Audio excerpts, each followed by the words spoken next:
Okay, if I could bring the meeting to order, folks. We have a lot to accomplish. First, do we have an idea of the agenda for today? Other than being full. Yeah, it's full. We have the police department, we have Above the Notch, the library, the senior center, and Tri-County Cat, who all would like to present. And I was hoping maybe the police department could go first, but. Okay, and how much time for the police department you thinking? I always hate to rush these things. What do you want to do? Well, I know, Paul, but I want to have a chance to tell your story too. I mean, as far as Well, Sure. I was hoping that at least a half hour or more, and then the library might be, 15, 20 minutes, something like that. And then the agencies after that, so about 15 minutes, so I was trying to, that's kind of, unless somebody has any big objections. One thing I don't want to do is I don't want anybody to stay here till the end and then not get to talk. Exactly. Because if that was the case, you better Exactly. leave now. So we'll make that promise. So in the order again, Diane, we think it's going to be police, library, and then who else, Diane? the agencies that, Which are Above the Notch, senior center, Tri-County Cat. I don't know what order.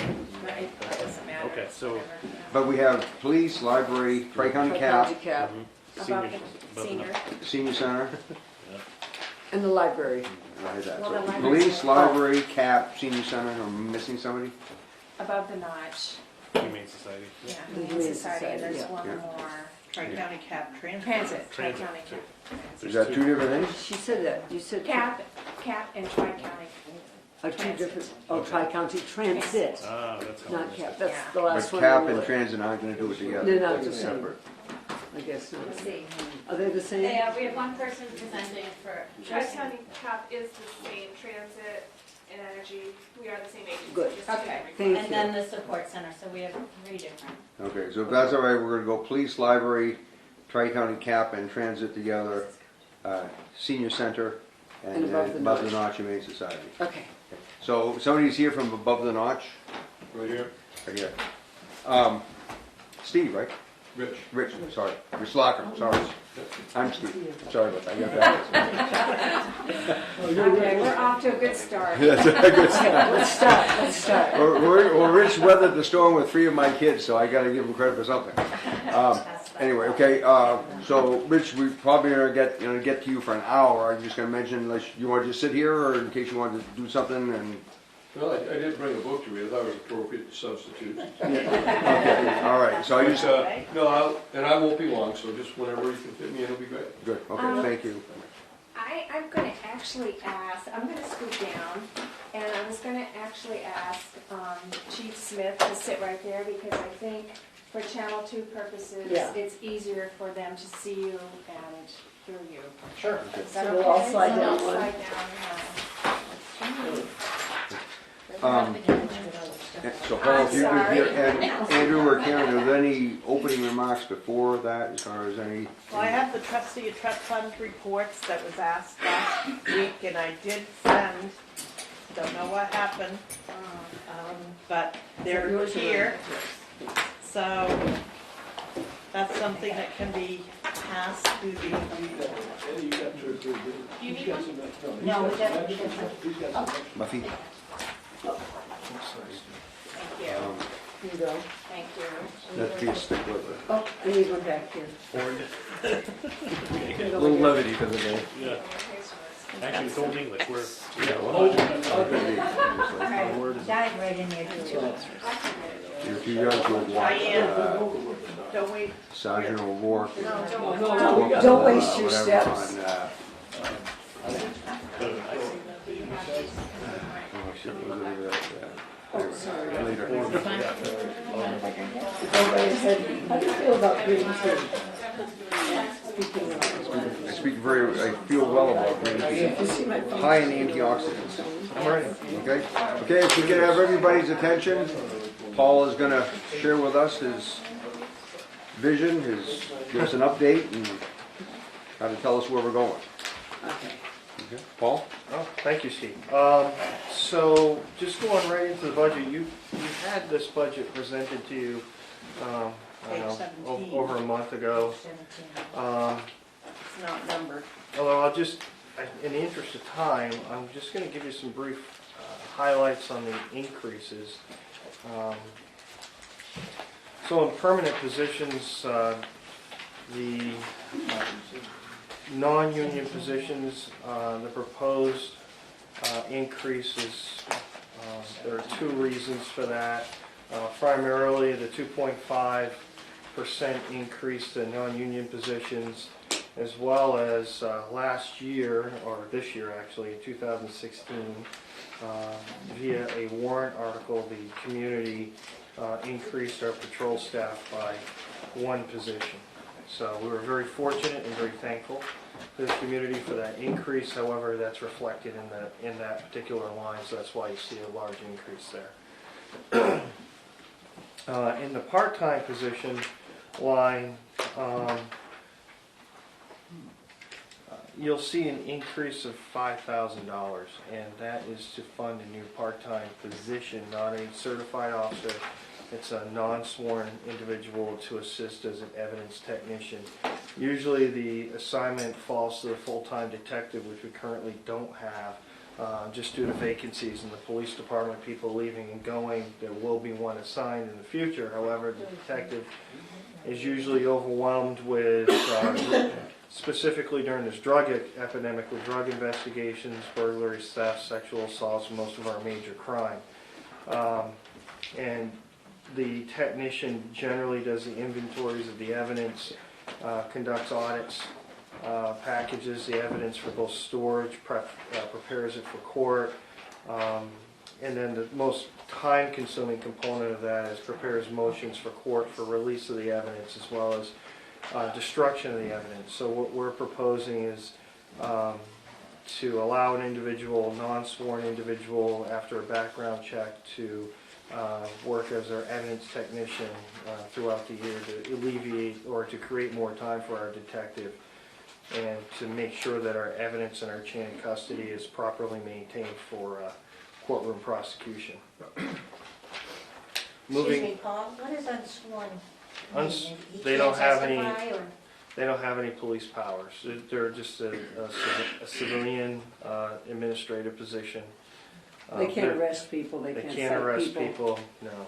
But they can testify in court. And They would have to testify if there was ever a question as to the chain of custody of the evidence. And this individual we'd have to do a background check on. And it would be a $5,000 position. It could be somebody that does this for other communities as well, perhaps? No, Or just one just part-time us. person? Just one part-time position. It's only about 10 hours a week. Okay. Not a lot of time to in the big scope of things throughout the year. If you add it up, it's probably 31 days worth of employment. Thank you. Okay. The next part is that we, and if I skip over a line here where you have a specific question, I'll go right back to that. I'm just doing the major highlights at this point. Is the data, well, obviously I'm skipping over all the things that I have no control over, such as a retirement, health, and those other lines that are on here. So the next line that really is a large increase would be data processing.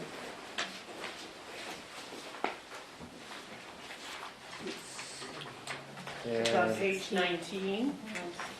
Page what? Page 19. 916, Carrie, yeah, do good. you want another one of these? There's extras here after too. the end. Please. Jim just gave you.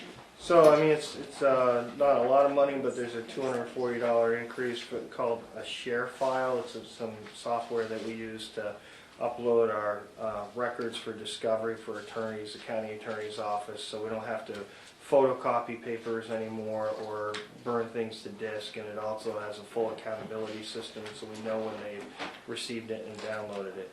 But probably the largest increase in that line is a $6,000 increase to our computer services contract. And the reason for that is? It's a town-wide increase with all the different departments, but I think. Yeah, based on actual usage of this is the portion that's based on the actual usage of the server and the, what's the term? Allocation. Allocation of like the actual usage of space on the server. Right, so it's one, like they have one, the whole town has one, but one contract. However, it's appropriately divided between the departments based upon number of users and how much data usage. So did somebody else this go down, or are we experiencing an overall increase? Overall. Increase, yeah. And what we found with the police department is there's a heavy reliance on large capacity on the drives. So the body cams, for example, the cruisers, all those are data files, and they have to be held onto for a certain amount of time. And so it takes up an inordinate amount of space on the server. And so we have to then make sure that we provide that and store it as required. So how much is the overall, how much is that overall service going up for the town? Sorry. Yeah, I think this is the purchase of a component of additional storage, if I remember right. We don't fall within we have our own contract specific to SNS. Needless to say, I think we were under bid initially, but I don't know what the overall, what piece of the pie this is on the overall one, because we contract with them specifically for. I'll have that number next meeting we have. And the overall amount, I think, is relatively small, that's going up, but we do have to do some equipment purchases. I think that we're going to try to make that happen, though, this year, before the end of the year, so it won't impact the 2017 close. For data storage, and we'll talk about it a little bit more in the media component, data storage is huge for the police department. A large amount of our evidence is photographs, videos, and of course everything we do is a large amount of documentation. So I think they made an adjustment based on our usage. Unfortunately, there's an increase there. Moving on to probably just something to note is our vehicle repair line. We didn't do an increase on that. Can you tell us what line item that is? It would be number 37.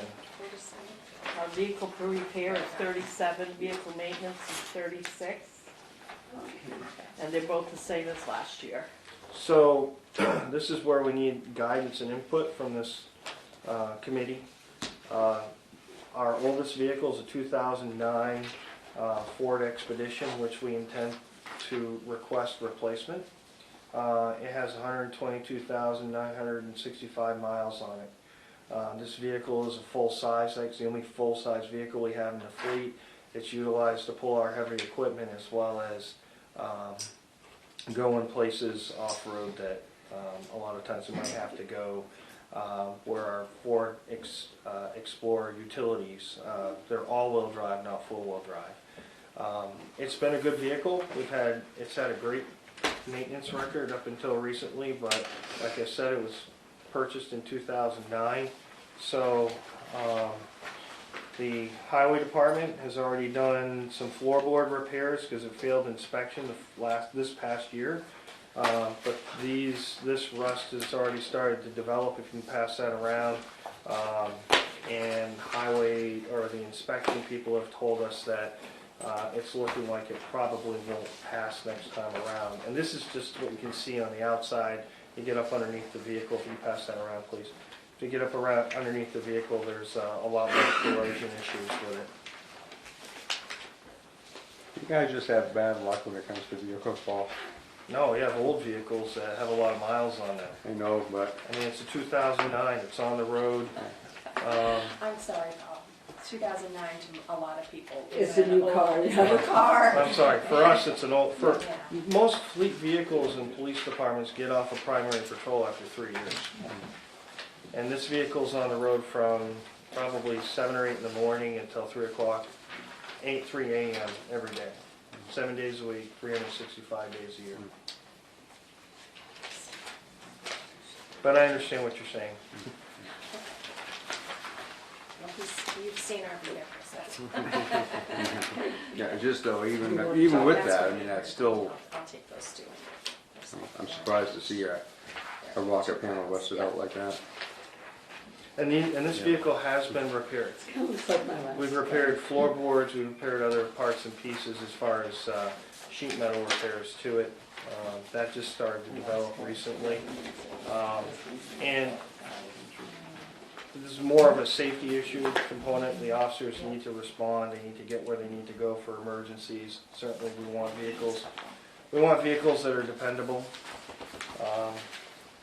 And like I said, the maintenance record on this vehicle has been really good. Engine, transmission, it's been exceptional. But it's in police or public safety vehicles, it's an old vehicle. Was this the vehicle that you brought forward on the warrant article last year? Yes, it was. And that warrant article failed? Yes, it did. Okay. But, you know, To review the history here. right, but, you know, certainly we're very happy that we were able to get a position last year. But this is, we keep kicking the can down the road on this. So my proposal is this. You know, first of all, we don't know whether this committee, the Board of Selectmen, want to, if you choose to replace this vehicle, put it in the budget or as a warrant article. That's the first question. And then the second thing would be, if that choice is, hey, we're going to wait until next year, let's repair the vehicle, I need some funds put in the vehicle repair line. That's why I'm bringing this up now. We probably would need, you know, and again, I haven't done a quote on what this will cost us, but I think it's beyond what our highway crew can do. And they've been great on the maintenance of the vehicle. How much is a new vehicle? If you had your wish list, $50,000? It's $50,000 completely outfitted. That's with the radio, all the radios removed Right. from one vehicle, put in a new vehicle. I think the actual cost of it, low bid was $43,000 was low bid for the actual expedition. And is your guess, I'm not expecting you to tell us what repair to this vehicle would cost. Are you talking $5,000, $10,000, $2,000? It's beyond my capabilities. I don't know. Guessing? I'm Okay. guessing. That rocket panel mount, you know, you certainly can get a couple grand, you can get a pretty good fix up on a vehicle. Those But are that's just a not the couple only of, thing that's wrong with no, it. that's just one. That's just one. It looks like all the cars. There's the floorboards. There's other issues with the vehicle. That's just more of a demonstration of what we're looking at. And again, we're looking for your guidance on that, where you want us to go with it. Moving to rentals and leases, which is number 39.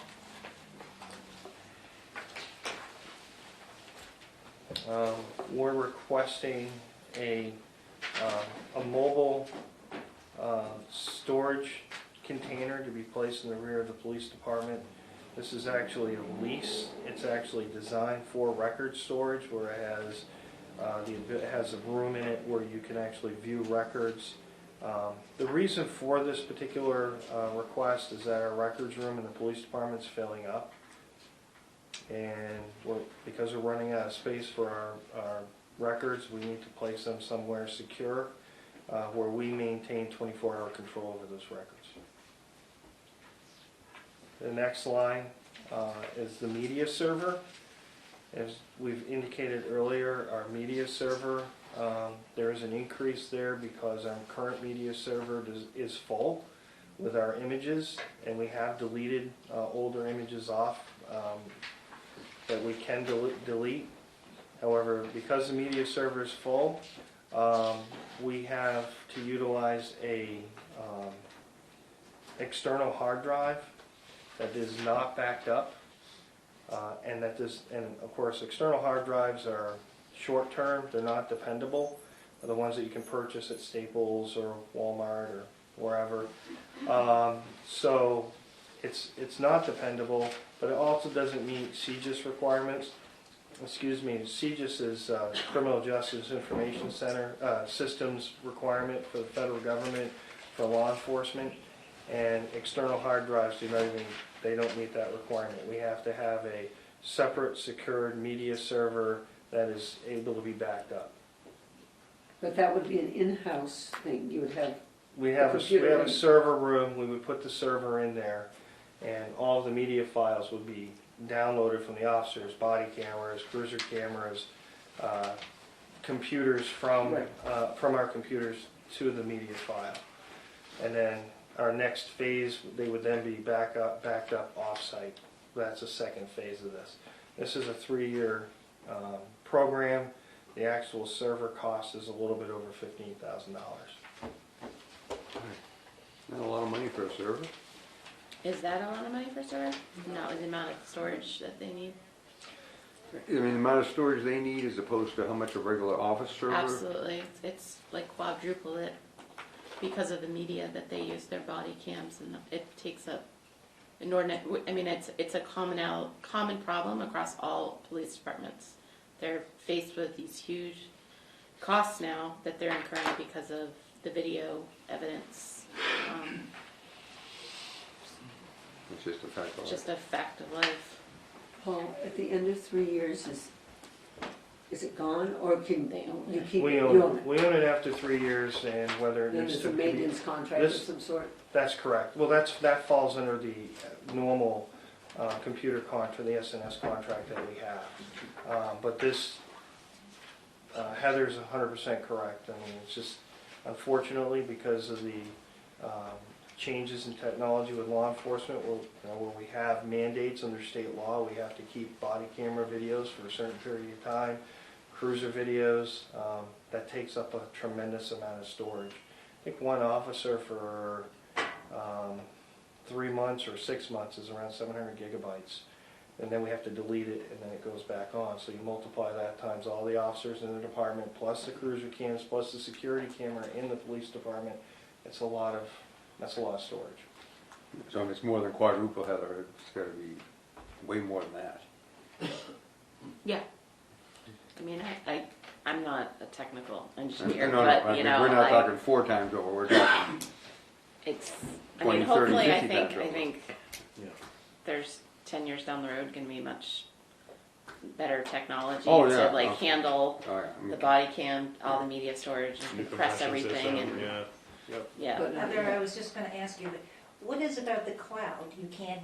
can't be secure if you were to store it in the cloud, or? No, there are cloud options. It's actually though more cost effective for this size police department to keep it local at this point. Really? Yeah, because of the amount of, Yeah. once you reach a certain size of municipality or department, it does become more cost effective to move it to the cloud. And there are solutions out there that are CJIS required, CJIS compliant. Yes. Compliant. But, you know, if you break it out, this is too small or too? they're small enough where it makes more sense for them over, you know, a 5 to 7 year period to buy over, to own it, Okay. rather than to pay, because you paid for your, whatever, how much data you're You store. storing. Yeah. Thank you. but there is a cloud option, City of Manchester or whatever that they. Yep. Trust me, I'd go with the cheapest option. I mean, this is, well, as Heather can probably testify to, I beat him up pretty hard when it comes to what's best for the department, the town, and as far as money. But the bottom line is, well, we're documenting virtually everything that we do today. so, Absolutely. yeah. You have to. It's liability too, it's preventing something coming down and we don't have proof and evidence to protect ourselves. So the difference between, and I'm sorry to jump in, the proposed town manager budget and last year's budget with the warrant articles that related to the police department addition is 3.34%. It's $50,470 different. Did you want to talk to So anything else? that's in 50,000 more than the default budget would be, is that It's basically? 50,000 more than last year's budget with the warrant articles that added the new police officer. 22,000 more than the default. Yes. Is there anything Any other changes that you wanted to address? And then was that? As you can see, we went through this one other time when we very first started the budget. I've noted the changes in cost or the decrease back through the budget. We did have the admin person that was working half in the parking meters and half in the police department. We moved it all back to the police department. How about the meter? The meter enforcement officer is still in the parking meters. And when we get to that, we'll look at that. Okay, not part of this, but we- Okay, I didn't know if it had been moved as a proposed movement here, but it's still in the old.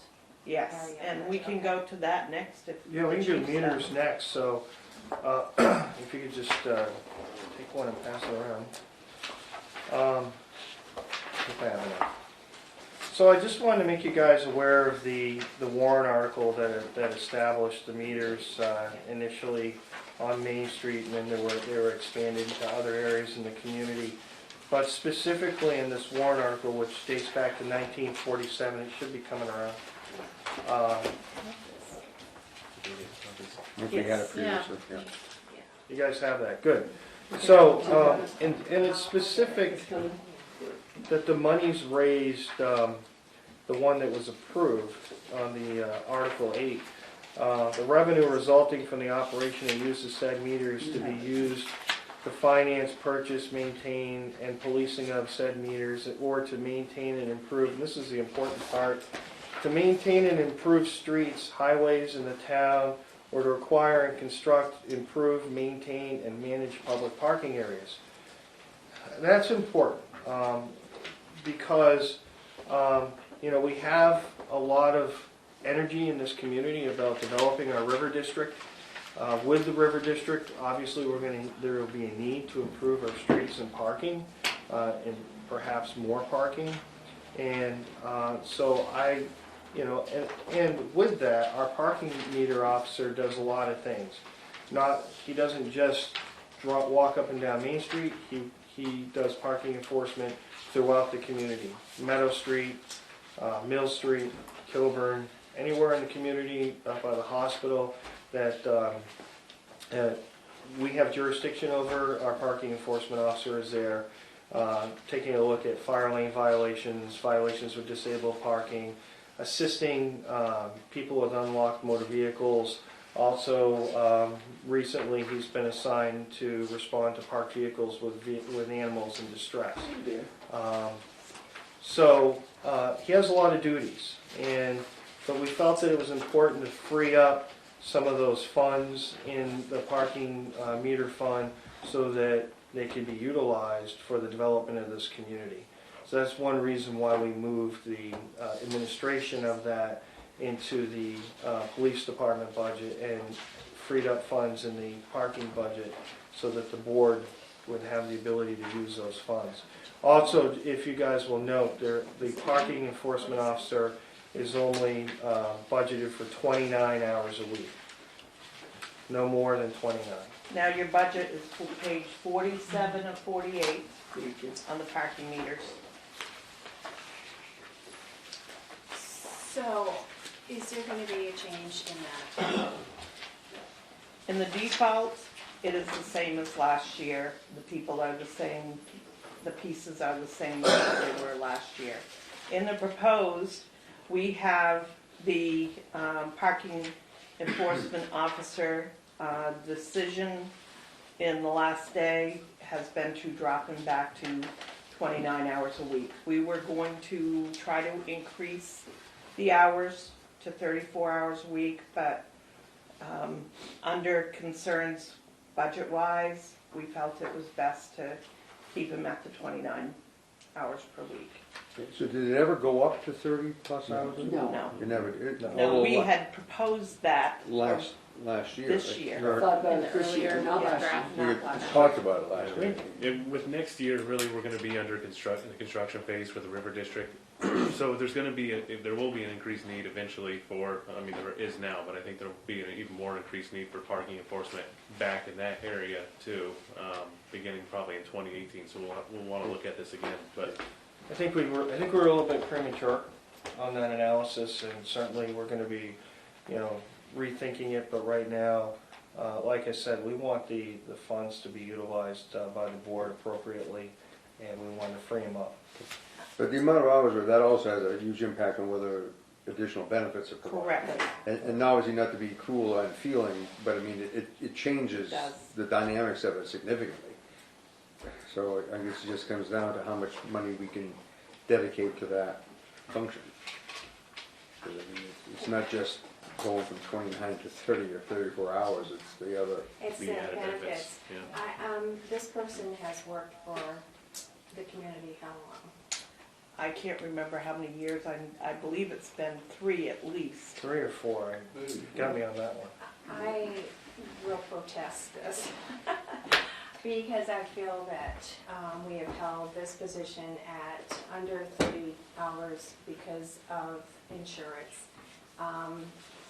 And we've talked many years ago about how we would address this position if we were to do it going forward, and offering it as 2 part-time positions instead of 1 full-time, well, not even 1 full-time, but right there. So I just believe, I personally believe that it isn't correct to hold someone at 29 hours, just so you don't have to offer the health insurance. This person has been, it's really nothing to do with this person, but this person has been very dedicated. I hope that you reconsider it. I know that I'm only one on this committee, but, and I understand where we are financially in the community, but right is right. And I really feel that we need to move forward and give him health insurance, or this person, this position, in particular, the health insurance. The flip side to that is, though, that, the structure that we've created with regards to our benefit package doesn't allow us any flexibility once we move to that. I mean, then, we're there again in private business or whatever, you could do something, but at least modify how expensive it would be. I think if we do that, that person has to get the same thing that every other town employee gets. Am I correct in saying that? After 30 hours, they're required by the healthcare laws to get the same benefit as the top management person gets for health insurance. It's the top management. As- Well, but I Usually guess, the same plans, yeah. yeah, but I mean, I guess Can we call today, for a vote? We'll call for a vote, one or the other, on that particular issue, Eddie? on that issue. Okay, So you're doing 29 hours to 34. okay. Does somebody want to make a motion? Jimmy? I have a question Yes. before we start that. So we're looking basically at reducing his hours less than 29 across the board. No, His we're, hours we're- are we're- 29. Okay. they're currently at 29, they always have that. And historically, he's worked more. No. Okay, No, I'll he's make a always- motion, we keep it at 29 hours. Is there a second to that motion? I'd like to discuss it a little bit.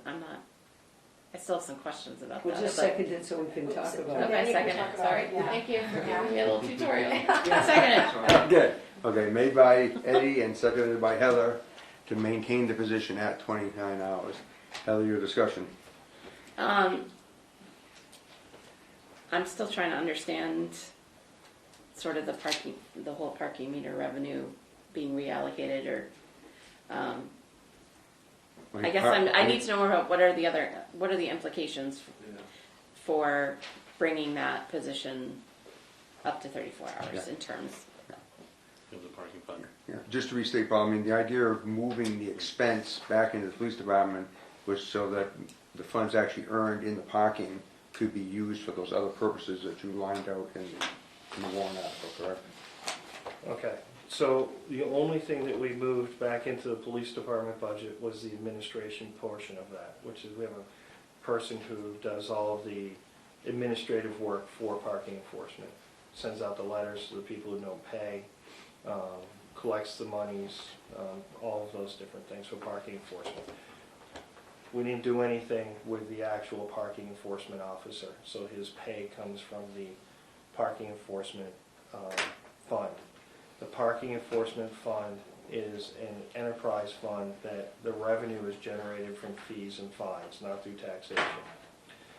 The goal is to, the reason I didn't increase it to 30-something hours, the goal, and to take the part-time, the other administrative position out of it, was to free up those funds so that in the spirit of this warrant article, it would give the Board of Selectmen flexibility to start using some of those funds for the good of the community to help increase parking, to fix roadways when they need some of these funds to do that. Does that answer your question? Yeah, that's, Okay. thank you. In support of Diane, another 5 hours a week, this is an awful thing to say, there'll probably be enough tickets written to pay for his health insurance. Exactly. How much money, can you tell us the difference from, we should be able to figure it out, but we can't, 29 hours to 34 hours, plus all of the benefits that go on? What kind of dollars are we talking? Ballpark. Depending on what the person takes for some benefits, we're looking anywhere from 12 to Talking 2 million. 15,000. Additional dollars for 4 hours of work, 5 hours of work, 34 hours. And I want to make a It's comment. steep, but That's a lot. it is. It's a However, retention the right issue, correct? But a comment to George.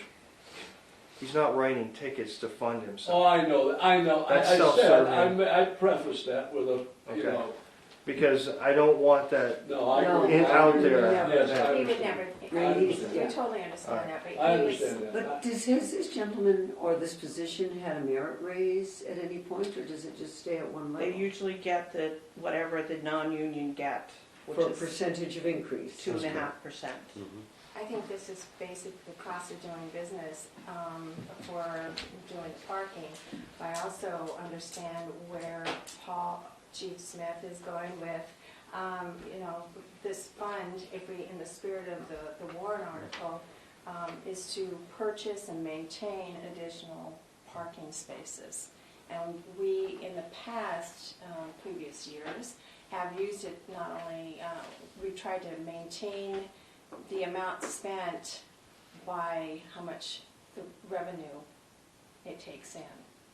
So we either are going to have to break from that in order so we can, you know, it's like spinning a circle here, and we're not actually investing in parking. Correct. Is that correct? That's correct. Which is a And critical with- need. and also with the development of the river district, you got a lot more parking meters. Maybe. Yeah. And that's up to, that's another- policy Most decision. likely will. Okay, but, But you're, okay, wait, okay, well, All right, wait, there's we a have, motion on the floor. we have a motion made and seconded, and unless there's any first discussion, and obviously, this is a half motion, in other words, but this is the motion to keep it at 29 hours. The defeat of this motion doesn't necessarily mean it's gonna go to more. Right. I mean, that would have to be a separate one, but Eddie, a comment? No, I just feel that we're trying to keep the budget down. I think it's, I'm trying to be thrifty. I'm a staunch conservative, and I feel that we can't keep affording to increase the taxes. Yeah. We gotta keep control of it. Yes, Can sir. we make comments at these meetings? Well, if you ask me, I mean, we'll allow it, it can't be, you know, it can't be the I- whole I day, just- but. I just want to make a comment to appreciate what you're thinking about for this gentleman. But keep in mind, the taxpayers in this town, like those on Social Security, military retirement, state retirement, they haven't received a pay increase in 2 years. He's already getting a 2.5% non-union. We're getting retirement's getting a 0.03 this year. So when we look at, I'm thinking about the budget. And I'm thinking about how it's gonna affect me and the seniors in the town. I always So try, I understand what you're saying, but to increase somebody to give benefits for whatever other benefits are besides medical, they might get medical, they might get sick leave, they might get holidays, whatever they don't get now as part-time, now that's a lot of increase, I would think. There's another Okay. lady over there with a hand up. There are also taxpayers who fully support giving all of our employees benefits. Yes, it does cost more. I do believe it is the cost of doing business, it is the cost of creating employees that want to stay with this town, of building a strong and safe and solid community. There's more to it than, not everyone is all about the bottom line all the time. One more question Yes. before we, it looks like doing this would put 22, give or take, $22,000 into doing what the warrant in 1947 said, okay? That we would have $22,000 to improve parking lots or parking spaces or whatever it is that people smarter than this whole committee could figure out to do with $22,000. And so this would take it down to about $7,000 if we added $15,000, give or take, to this budget. And I'm looking at last year's budget where we estimated or approved a $55,000 revenue, but it looks like we're closer to maybe 40. Does that look right to me, Paul, that we're not collecting as many? The revenues, I don't mean know. from tickets, I mean from parking meters, but I guess that's everything. Meters, that's everything, and generally we get a lot of revenue that comes in the latter part of the year, so it's not 100% accurate. So I can't give you a good answer on that, except that it's been very close each year trying to meet that amount. Okay, The 55 was ambitious, in other words. The 52, which column are you looking? I'm looking at the parking meter revenue. Okay, and you're looking at the 55 that was budgeted last year? Yeah, and the default 55, and then the proposed 32. And it is a little ambitious. Now, this has to be a revenue neutral I budget understand that. at the time that we present it. If we take in more revenues We than have we to have, spend more money. well, if we have more revenues coming in than we do expenditures, Yeah, that money falls into the parking meter revenue, special revenue fund. Right. And right now, we have about 23,000 sitting there in that revenue fund. So it's been building a little bit at a time. So, so if this went through exactly as proposed, that we would be adding to that fund. if this went through as proposed and we had more revenues come in, Yes, then what we do expenditures, that would go to that. that fund. would go with to the fund. So right now, in theory. Right now, it's very little. It's about $1,000 a year it ends up coming out.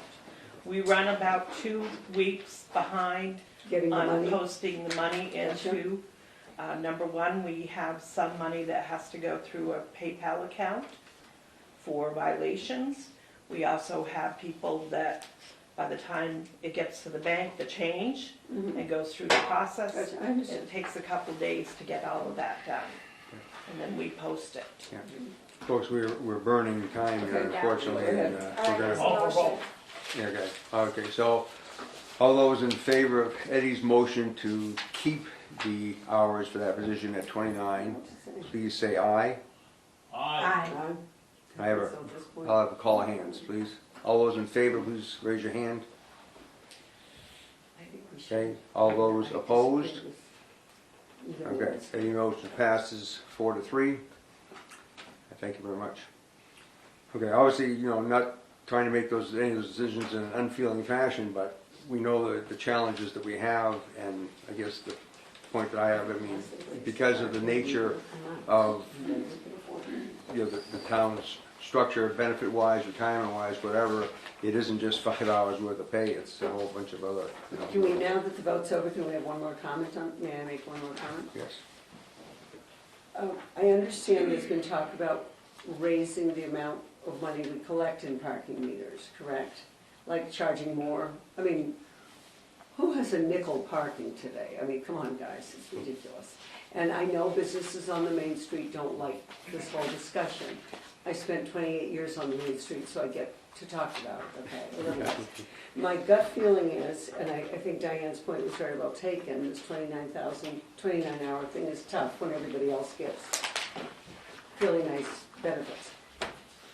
Is it not at all logical to think about raising the amount of money we charge for parking in our community so that we would have more money for adding parking spaces or paying the parking meter man more money? That's just a little thought. Now, I don't know who makes that decision. Does Andrew just say, no more nickels? So it's a select board change to the traffic ordinance. That has been discussed. We have looked at it. I think that this committee actually And the select board previously had asked us to look at ways to find additional revenue, and I think that this was one of the areas that. Town-wide last year. But it's And, not a warrant, you don't have to vote you for a don't. warrant article or anything like that. No, it would be a public hearing process to do a change to the parking, to the Well, traffic it ordinance. just seems to be a spot that we're giving people the bargain of a lifetime. And, huh? I mean, agree. it's a I nickel. didn't even know there was. You any. go There- everywhere, oh, yeah. you go anywhere else. Yeah, Pay I a mean, bubble. $1 for, 25 minutes or whatever. Not that we should do that, I don't mean that, but I just think that this is a need. Obviously, Diane explained it very, very well. I understand your point, wanting to have parking meter money to improve parking. I think that's great, we need it in this town. Somewhere there's a little balance in this, maybe we're not charging enough for parking. Maybe more people will walk downtown and that's fine.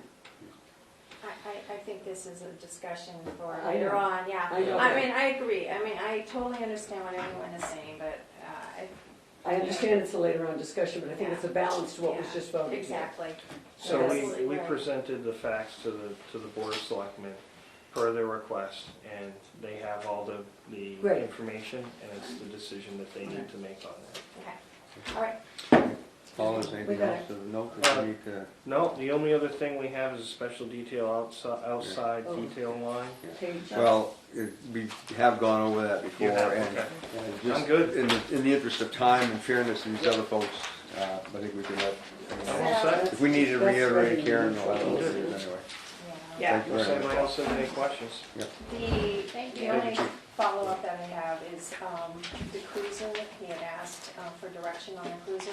I think we can discuss that when the warrant articles come forward. Okay. Thank you very much. I appreciate you, your Paul. time. Okay, who from the library? Kevin, That would be I. come up here.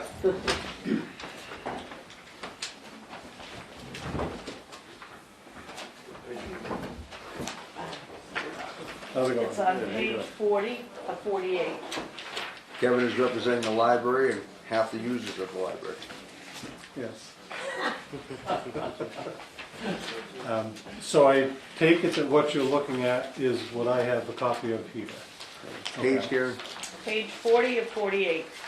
Okay, and for those of you that don't know me, Kevin Hastings, I've been serving as a trustee since the elections this spring, along with 3 other brand-new trustees. So this is a new process to us, new process for me to be here. So please, if something doesn't make sense, make sure you stop me. In regards to changes, it sounds like that's, for time purposes, is really the changes that you're looking at. With our budget from last year, I have somewhat of a cheat sheet here. Primarily, the increases for our budget have to do with people, personnel, which you're going to find that common. The money needed to run the library, to run the physical plant, fairly straightforward. It's being able to open the doors and have somebody at the counter to help people. That's really where the difference comes in. We're trying to increase the ability to serve the public better, and one way we're doing that is by proposing a part-time staff member. This summer we had one of our full-time staff members out on disability, and it had quite an impact on the library's ability to serve the public. The remaining staff were working their full schedules without the ability to take a break in regards to vacation time. They felt it was important to be there to cover. So with a small number of staff on hand, it's difficult to meet the needs of keeping the doors open and keeping everybody satisfied. So there's one change is that part-time position. Another change, there's a pending change in federal employment standards, which will cause us to bring our base salary for our librarian up to a set limit of 43 and change, or 44 and change. In other words, if we do not pay our head librarian, which is a salary position, a level equivalent to the federal standard, we have to pay all of their overtime at an hourly wage. that would significantly impact our budget in regards to personnel and all of the go along with that, which is Social Security, pension, medical, all of that stuff. So when you have an impact on the base salary, it automatically impacts everything else. So that's our biggest increase. We do have some decreases. We've been able to cut back on the biggest one is a $13,000 change in our medical plan, and the reason is we've gone to basically mirror what the town is offering town employees to the library employees. That is a cheaper plan than what we were offering before. It is a change also to the benefits that the staff receives, but it is what is available and represents quite a reduction in that outlay. We have some small changes, and I probably should follow along on this so that you can keep up with where I am. As you go down through, so the permanent number one, and I'm guessing that's how they're numbered on your sheet. You see that we've got, that's our biggest increase. That also incorporates a 2.5% salary increase, again mirroring what the town is doing with non-union positions. Then health insurance under that, you see there's the reduction there, and that reduction, I'm not sure how well that's reflected numbers-wise. As the trustee, the discussions we have at the table and what we want to accomplish when it passes back through and to the town and gets on this piece of paper, I'm not sure as though our discussions match up perfectly with this, but you get the gist of it. Salary positions going up and benefits, some of the benefits going down. A lot of these remain the same.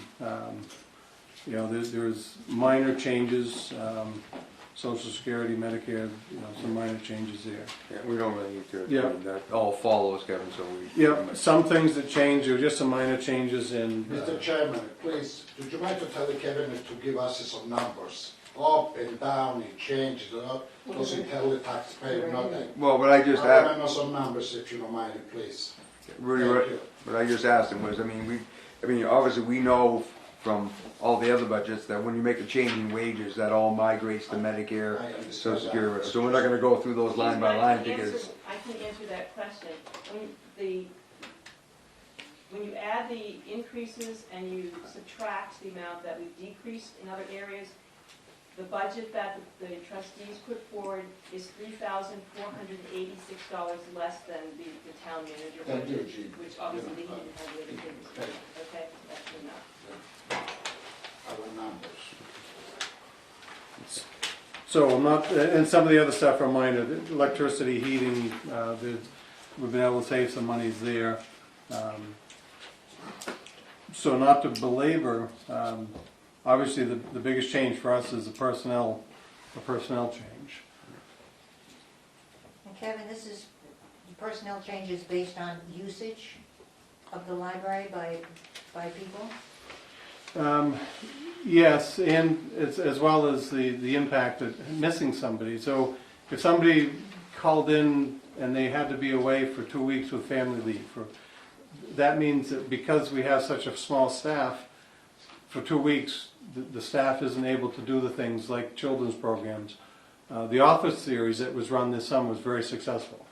There were approximately 50, well, capacity. The event room has a capacity of about 50 people. It was full every time there was an event offered.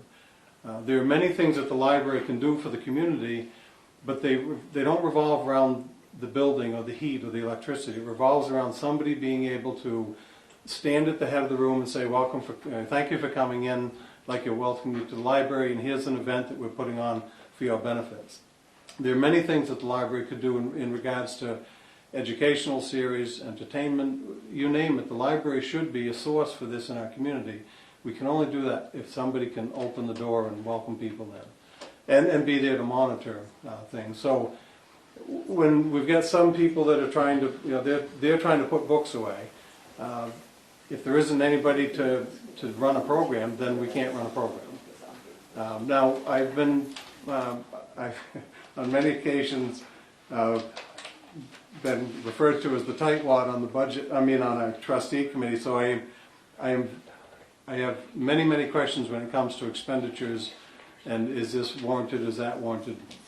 But as I've been there, I do see that the library's ability to really serve in the community is the ability to have its doors open. So that's really where I would be in full support of adding this position. We had, go ahead. No, go ahead. Oh, we had a lot of discussion, is it better to have one full-time, two part-time? Is there other ways to cut back? We had the discussions about the benefits, the insurance benefits, all of that. And the board was in full agreement that our library should have some more people on staff if there's any way to work it out in our budget. What is the current staff right now? The current staff is 3 full-time, if I'm counting right, 3 full-time, 1 part-time, a very part-time janitor, and our librarian, a head librarian. Now our head librarian, also that's another issue that's come up. We're in the search for a new head librarian.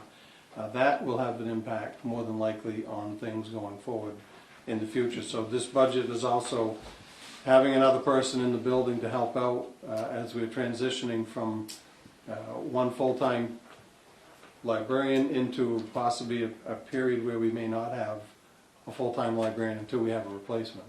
But Karen, you have 4 full-time people, and the library is open how many hours now? What's the schedule? That's a better question for one of my... Anybody who would like to chime in? There. Library's open 10 hour, library's open Tuesdays and Wednesdays from 9:30 until 7, although the staff comes in at 8:30 to do work that they need to get done. And opens at 9:30 on Thursdays and closes at 12:30. On Thursday it opens 9:30 in the morning and closes at 12:30. 12:30 noon? Yeah. Yes. Okay. That was the extra hours that we were able to put in from last year's warrant article. Okay. And then Friday 9:30 to 5, Saturday 9:30 to 4. One of the things I just wanted to expand upon from... Jeannie, could you speak up, please? Oh, sure, I'm sorry. Thank you. One thing I wanted to expand upon is that it's not just keeping the doors open for people. People come into the library for many different reasons. Some people to get books to read, some people to use the computers to do research or check their email. People come in for programming. And all of those things that people see when people walk into the library are the things that people who are trained and experienced have been able to select for the community, so that it isn't a matter of just someone goes and buys books. We have books in many different areas, and we have different staff people who are the experts in those areas who select those items. And that selection process encompasses a lot of different activities. It's looking at the reviews and the journals that have the new books. It also, but most particularly, and what we hear the most from our community, and we're fortunate because we are small enough, is that people can come in there and the person behind the desk knows what that person likes to read. And 9 times out of 10, they don't even look around, they just say, tell me what I should read next. What would I like? Has this author written another book? So it's having the experienced people there, and enough of them there, to be able to meet people's needs. Last year, we added something called, it's a new position in the library field called Emergency Technologies Librarian. This is different from the people that take care of the computers. This is the person who helps the people who come into the library use new electronic equipment. How do I download a book onto my tablet? I need to apply for a job, and they told me that even though the store is right here in Littleton, I have to do it online. I don't even know how to do that. What do I do? Who's going to help them with that? And so that's That's what has to happen. So it's not just somebody has to stand up and be there right there. It's while that person's there, there are other people in the library doing all this other work that people don't see, but they get the benefit of when they go in and ask them for their help. Do you have a question, Amy? Or are you just wanting me to just stop talking? I want to make a statement. Yeah, okay, well, yes, but were you done? I was recognizing Eddie after. Anything else? No, I just wanted to say that, yes, we have to have the library open, obviously, so people can get in there and use what's there, but it's not just the number of people, because yes, you have to have at least 2 people downstairs when we have the library open, because it's busy enough that some people want help with the computers, some people want help finding materials to read. At the meantime, the phone's ringing, so there's a lot going on. But even behind the scenes, the people, we spell each other so that people have time away from the desk to do the other kinds of work they need to do to make sure that the people who come in have the information and the resources that they're looking for. So I think we added up 36 hours. 36 hours. Eddie? I have a question. Just give me a percentage of what the increase over the last year's approved budget was, percentage-wise. Is it around 10%? I don't know. I want to know the number. 9%. How much? 9%. 9% increase. I got a suggestion also, and I don't know whether it's feasible or not, but you have an inactive Friends of the Library going on now, and I think you could get volunteers out of that group to really help and take over some of these hours. Friends of the library are not trained, they're not experts, Well, they're not you don't need to be. I agree with that, but what Kevin said, they need somebody just kind of to say hi, and where do you want to go, and that sort of thing, and that could. I think that's a gross oversimplification. Okay, Well, you're right. okay, but that has, I think Buffy, you had actually spoke to that previously years. Well, to have some volunteers, I think would be helpful, and of course, these people are so capable, they could train them to do certain tasks, not all of them. Well, I have 2 other questions. One, Kevin, I think that salary thing, I think that got defeated.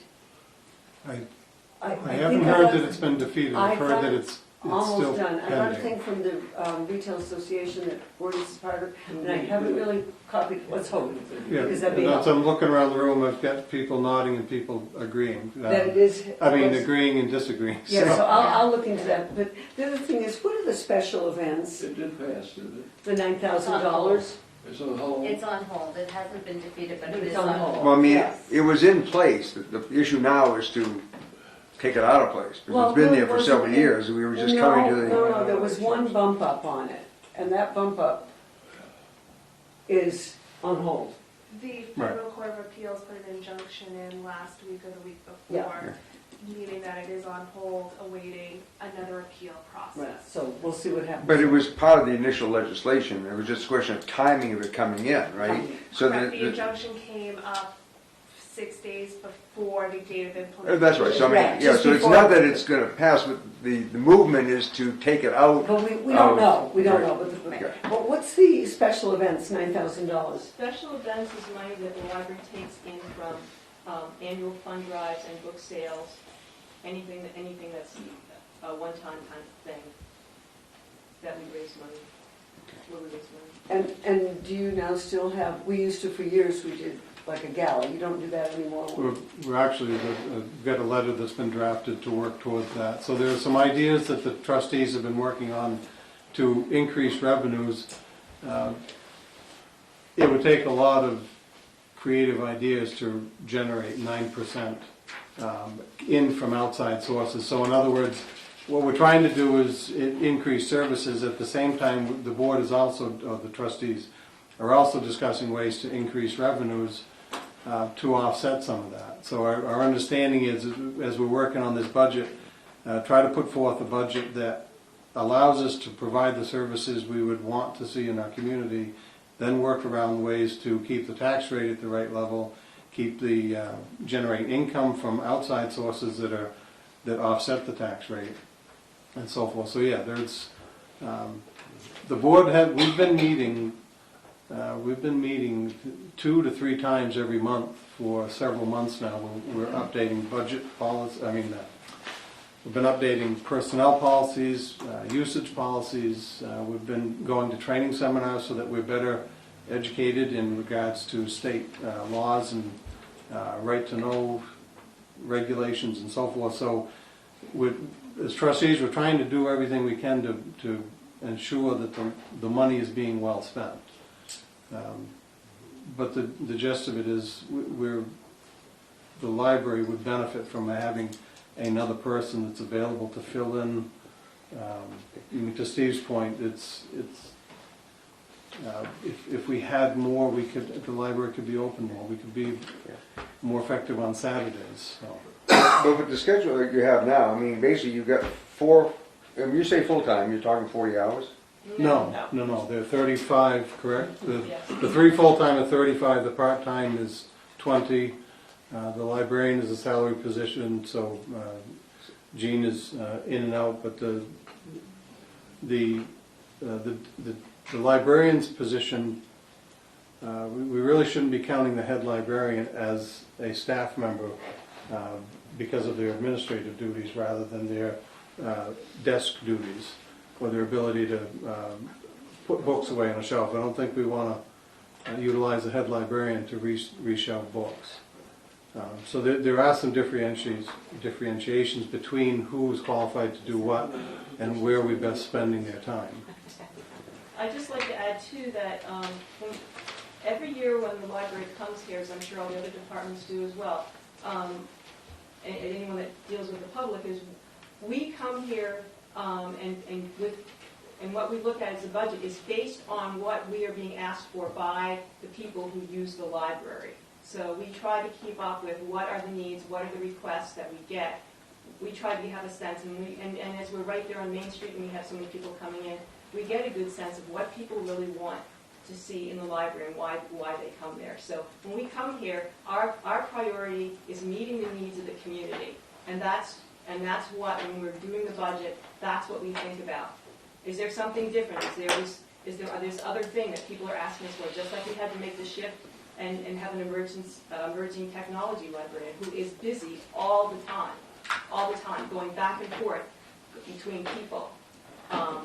3 people at the computer area, and she's going back and forth between all 3, helping people. The other thing I just want to say is we do use volunteers.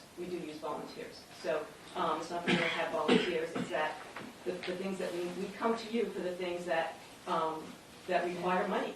You're the budget committee.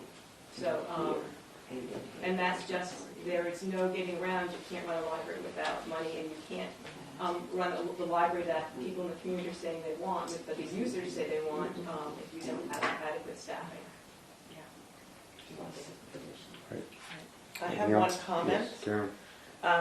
If you added hours to the full-time staff and made them 40 hours a week, it will cost you actually more than one part-time person working 15 hours a week. Yeah. Because you're going to have retirement on that as well. Increased. So, yeah, I just wanted to add Oh, that yeah, comment. the package. The 29-hour deal, right? Yeah. Yeah. No, yes, it's a very much a reality. No doubt about it.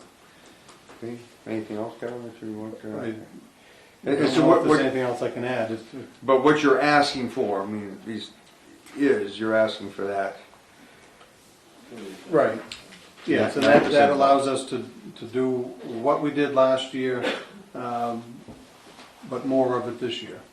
It allows us to, and again, because there are some things that are not, as with any budget, we're not sure on how the federal thing is going to fall. We're not sure how the negotiations will go.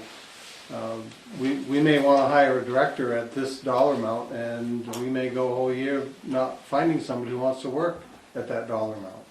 There are several things in this budget that are kind of open-ended, which there are every year of the library. So. But it's a good time to rethink the whole structure. I mean, before you jump in and redo what's been done, that's a good time to look. And obviously, a lot of it could depend on the candidates that are out there. People who, obviously, both George and Mill can talk to the success that the hospital has had with volunteers, and you would think that the library would be an equal candidate, if you would, for people looking to give back to the community. Absolutely. Yeah, no, that is a discussion we've been working on that as well, and the Friends of the Library, there are many, as a new trustee, there are many things, every meeting, we go until 9:30, 10 o'clock at night, we were there till 10:30 one night. There's so many things to try to go over, discuss, how can we do it better, what can we implement that'll actually stand the test of time. That's why some of these policies we've been working on, they're 20 years old. The personnel policy is 20 years old with no updates. So we're scrambling to get that up to date. At the same time, we're starting to receive interested parties in regards to the librarians. Yeah. So. When you talked about vacation time, how much vacation time do you have to cover amongst the full times? Well, they vary based on the amount of time they're there. I'm not sure if that's the question. That's the question. Okay. They're start out, Gene, if I recall, 2 weeks to start once they're eligible. And is it 1 week that's added for every year of service? No, it's actually I can't remember. The total amount, you reach a point where it's 5 weeks total when it stops. Okay. So, and again, that's another thing that's been up for discussion. Yeah. So. What did she say, 5 weeks total? A To cap. cover? Oh, cap, that's as many weeks as you can get as an employee. Great. That's great, I wanna work, can I sign up? Quick question, over and above this budget, do you have a warrant article item you're gonna come up with as well, like a new, I don't know what warrant articles go with libraries, or have you thought about that, or is this it? No, the only thing that's come up for discussion is this part-time help. Thank you. That, if there's a way to work it into the budget, and if there's a way to make it work in the budget, that would be great. And if it's better to bring it in as a warrant article, that, in my opinion, the opinion of others, that wouldn't be as good, but it obviously would be better than not trying to put on some more help. So whatever, I mean, much like Chief Smith said, we need guidance as well, because we need the money to run the library, and however it works out best is the way we should present it. Yeah, I think that possibly at the end, when we see all of the numbers put together, from the school and the town side, and we look at the revenues, we haven't heard about the revenues from the school side yet, but obviously it's one tax bill, so we have to put everything together. That I don't know what is going to happen.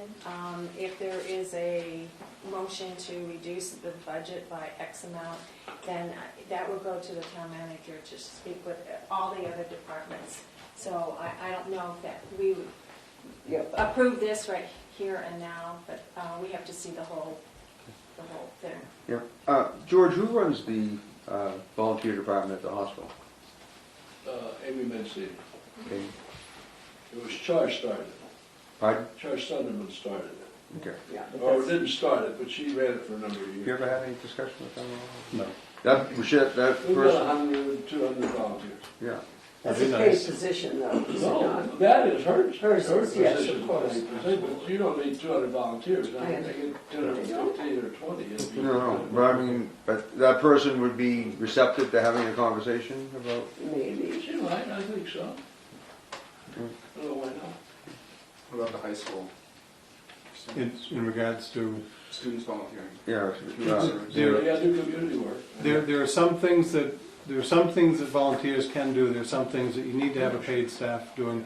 There are privacy issues when you're dealing with the database of the users, but there are many things that volunteers can do that don't revolve around privacy I was issues. thinking maybe putting the books back.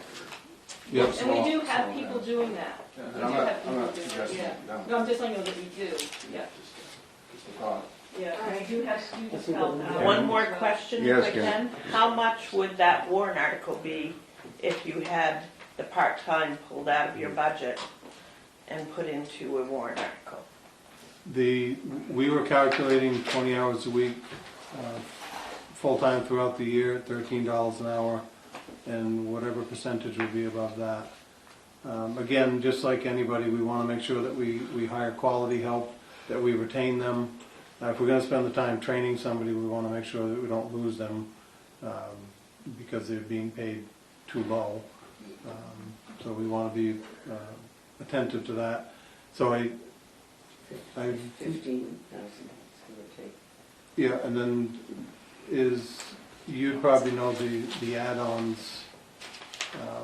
Is Social that, Security, Medicare, Mm-hmm. and they wouldn't get any health Benefits. insurance benefit or, the health is offered at a 20-hour position to meet with the other 20-hour person that we have.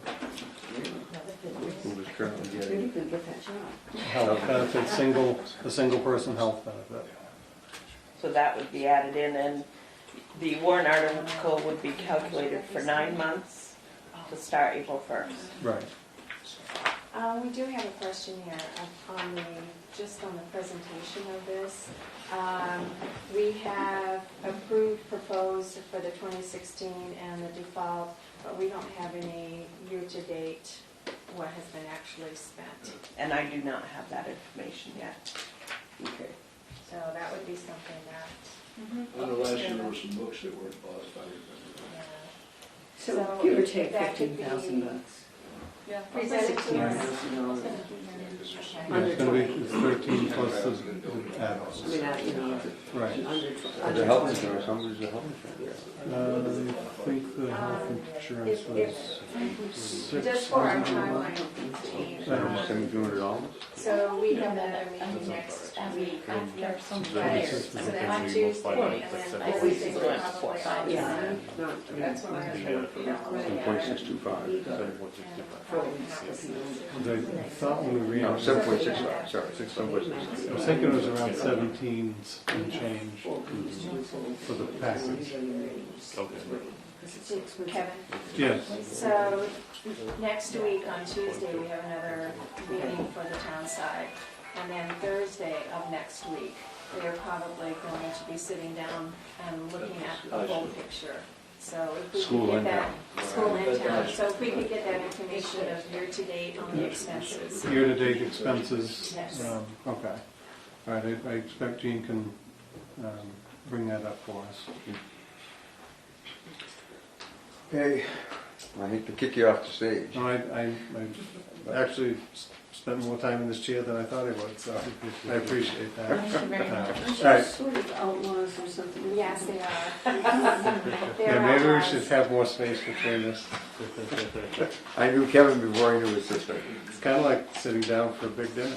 I was going to say Thanksgiving and don't fight, huh, guys? Right. All right. Yeah, you Thank you, fight Kevin. before and after dinner, but not during. All right, thank you very much. Thank you, Kevin. And We thank got you next. all. Okay, Tri-County. If you would, ask again, we have two chairs, one can take the corner seat and one can take the head seat.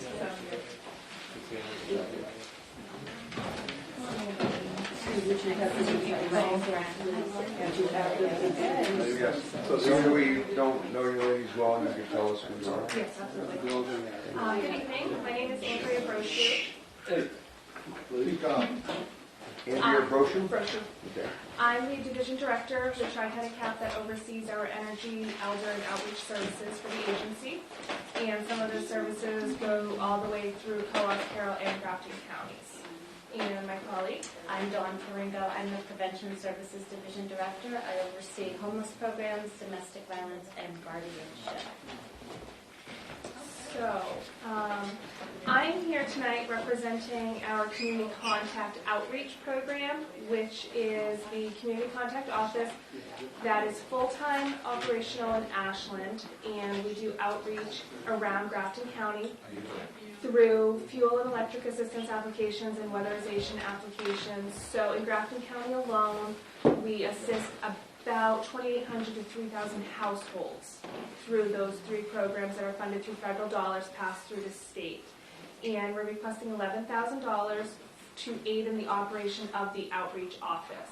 This is the standard amount that we have continually asked for, and most of the time have received from the town of Littleton, which is very necessary in ensuring that we're able to have that office staffed, have somebody there to answer the phone, and have people process the applications. These applications are based upon criteria where people have to provide supporting documentation to prove that they qualify financially for these assistance funds.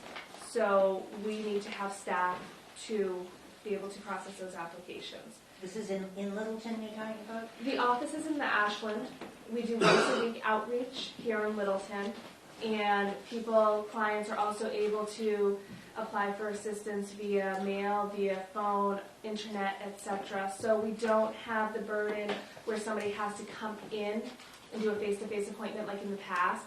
We want to relieve as many burdens as possible because a lot of our income, a lot of our clients are income-based where they can't afford to take time off of work. They don't have gas money, they can't have child care, what have you. So we ensure that we make it as easy as possible for them to fill out that application to determine whether or not they qualify for assistance. When you're here, where are you? We're at the senior center in Littleton. We've created a relationship with them, and it goes very well. So we have clients who have appointments scheduled that day, and we also take any walk-in that comes in on those days. And we do advertise in the papers, in the local papers, when the outreach will be. Where did you say you were? I'm sorry? Your contact terminal? Senior center. The senior Oh, center senior center. is where they are on Fridays in Littleton. And this past year, in a program year, is October 1st through September 30th. We assisted 257 households in Littleton alone with fuel assistance. 4 received weatherization and 13 received electric. Normally the electric is right in line with the fuel assistance household, but Littleton Co-op, Electric Co-op is not part of the Public Utility Commission, so they're not eligible. Littleton Water. I'm sorry. The cooperative, They're not qualified to receive the electric assistance program. So I think we're already giving a 20% discount though. okay, that's wonderful. Seriously. That's great. Yeah. So the majority of the households that we are serving are fuel assistance households in Littleton. And you've asked for this 11, and is the history on that, Karen, as far as approval or whatever? It's been approved almost every year. Last year, it was a tie, so therefore we did not receive the funding. Right. It was a tie. We petitioned for a recount, we received a recount, and it was a tie. Yeah. Can I ask you an awful question? Is it possible for somebody to receive fuel assistance from you in the state also? No, because we administer the program for the state. Okay. So we are contracted through the Office of Energy and Planning. So there's, I think, I may be incorrect, but the type of agencies also help our welfare, keep our welfare expenses and costs down because they are directed to go to those agencies first. So there's a, it's mutual assistance here. Yeah, basically. mutual aid. Yeah. Anything else? Not for energy. Yeah, Any okay. other questions for energy? No, you put your other hat on. Okay. I am here presenting for a colleague of mine, Bev Raymond, who is the Director of Transportation. And Transportation is requesting $4,000 to support the operations of transportation in Grafton County. And Transportation provided 613 unduplicated trips for Littleton residents last year, which in duplication equal to 6,964 trips altogether for Littleton residents alone. The majority of those were for medical, some for employment, and then shopping. And they provide rides for those things that we said, to senior meals, etc. And the residents who do utilize this service are afforded an opportunity to be mobile and independent, thus increasing their self-worth, value, and wellness, which in turn contributes to the community as a whole. The funding requested is used towards a match requirement that is federally required, 20% match for administration and capital, and then 50% match for operations is what the program needs to have. And this transportation goes from where to where to where? The transportation, it covers the upper region of Grafton County, so it can be from Littleton, Whitefield, Lancaster. So is there an established route, so to speak? There are established routes, and then there's also on-call that they do, and a lot of the medical is by all volunteer drivers. So somebody will pick you up at your home and drive you to Dartmouth. Oh, It's so necessary. Very much so.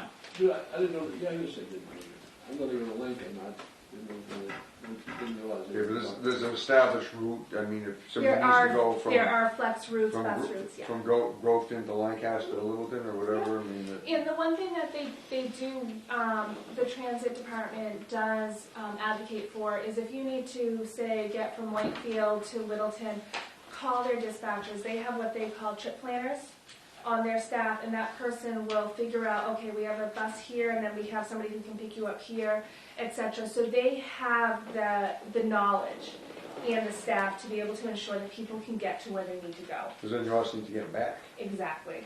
which it might be the bigger challenge. Sometimes, yeah. They do a great job in the hospital.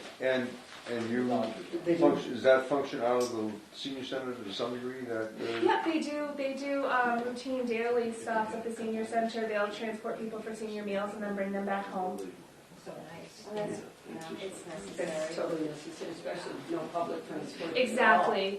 Being in a very rural part of the state, and the state continues to decrease those funding dollars, not understanding the nature of living in a rural environment. Transportation is very difficult, and that's why we depend so much on the support of the communities that we work and provide services in. So that's $4,000. $4,000 for transportation. Which has not been done before. Hasn't. Yes, it has. But that was the degree of success of the other I believe, can you? That one's been pretty successful too. Correct. I think the first year it got voted down, but after that, Right. it had been approved every year. Any other questions, folks? They can be right back. No, See where- please, we understand. Okay, well, I thank you all very much. I'll be very quick. Oh, okay. I brought Okay. you information, so I don't have to answer too many questions. Okay, so. I'm here on behalf of the support center at Birch House. We are a nonprofit, volunteer-based organization. There's three hats, I'm sorry. There's three. Two Okay. people, three hats. Sorry about that. That's right. We're Yeah. providing direct services, shelter, and support to victims and survivors of domestic and sexual violence and stalking. I've passed out a packet that has our statistics for the past year, along with our brochure. Oh, he's good. This is Bethlehem. The shelter is located in Bethlehem, yes, physically. Yes. We are requesting $3,080 in funding. This past year, we provided support and services for 83 victims of domestic violence within the Littleton community, and that equaled, let me see, 1,607 units of service. If you look at, towards the bottom of the stat sheet, the direct services, those are our different units of service. So we have a 24-hour crisis hotline. We do counseling and support services. We have an advocate that attends court with victims. We have someone that will also go for medical, police, and provide other advocacy. We do case management. We do a weekly support group. We are doing information and referral services. We have a community outreach coordinator that's going into schools to do prevention programs. We have a food pantry, and we provide transportation.